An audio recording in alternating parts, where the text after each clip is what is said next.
I rehearsed coming out to my dad for a month, and when I finally said it, he stood up and walked out without a word.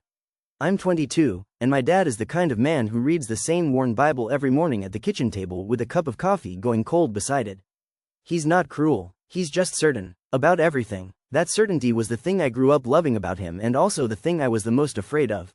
My mom already knew. I'd told her a year earlier, crying in the car outside a grocery store, and she'd held my hand and said she'd known since I was 15 and just wanted me to say it when I was ready. But she wouldn't tell him for me. She said, gently, that this one had to come from my mouth. So I planned it. I actually wrote it down. I practiced in my car, in the shower, walking the dog. I picked a Sunday afternoon, after church, when he'd be calm.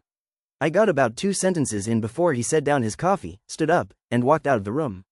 I sat there at the table with my whole speech still loaded in my chest and nowhere to put it. I heard the back door open and close. Through the window I could see him standing in the yard with his hands on his hips, staring at the fence like it had done something to him.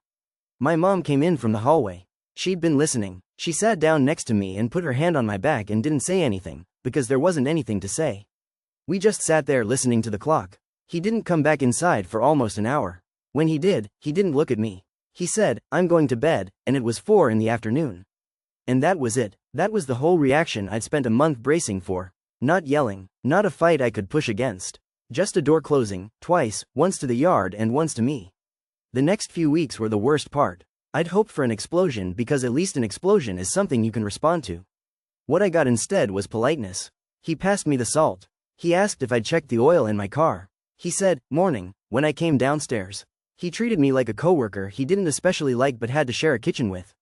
My actual dad, the one who used to call me kiddo and quiz me on state capitals, was just gone, replaced by this careful stranger who wouldn't meet my eyes. I started spending more nights at my friend Nadia's place. Nadia had come out to her family 2 years before and it had gone even worse, and she was the one who told me the thing I held onto. She said, the silence isn't the ending. It just feels like the ending because you can't see what he's doing inside it. I didn't believe her, but I wrote it on a sticky note anyway and stuck it to Nadia's bathroom mirror. Meanwhile my mom was working on him, quietly, in the ways she'd worked on him for 30 years of marriage. I didn't know the details. I just knew that some nights I'd hear their voices low through the wall, and once I heard him say, I don't know how to do this, Carol. Nobody taught me how to do this. And my mom's voice, softer, saying, nobody taught her either. She's doing it anyway. You can too. Here's the part that turned it, and I still don't fully have words for it. 6 weeks after The Kitchen, I was in a community theater production. Nothing fancy, a little playhouse downtown. I had a supporting part in a musical I'd been rehearsing for months. It was the kind of thing my dad had come to my whole life, recitals and games and school plays, always in the third row with a disposable camera.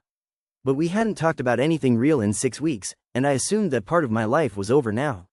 I didn't even leave him a ticket. I figured why set myself up.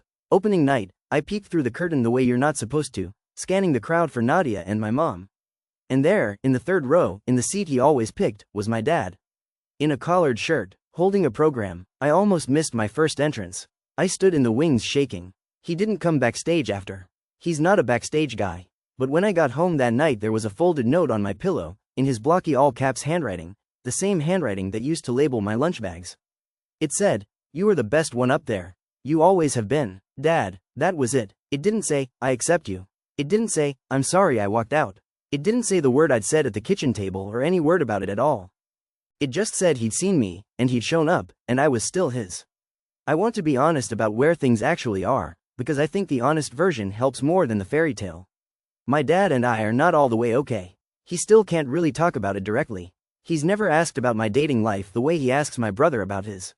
When I mentioned a girl I'd started seeing, he got quiet and changed the subject to the weather, and it stung, and it's probably going to keep stinging for a while. But he shows up now. He came to the next play, and the one after.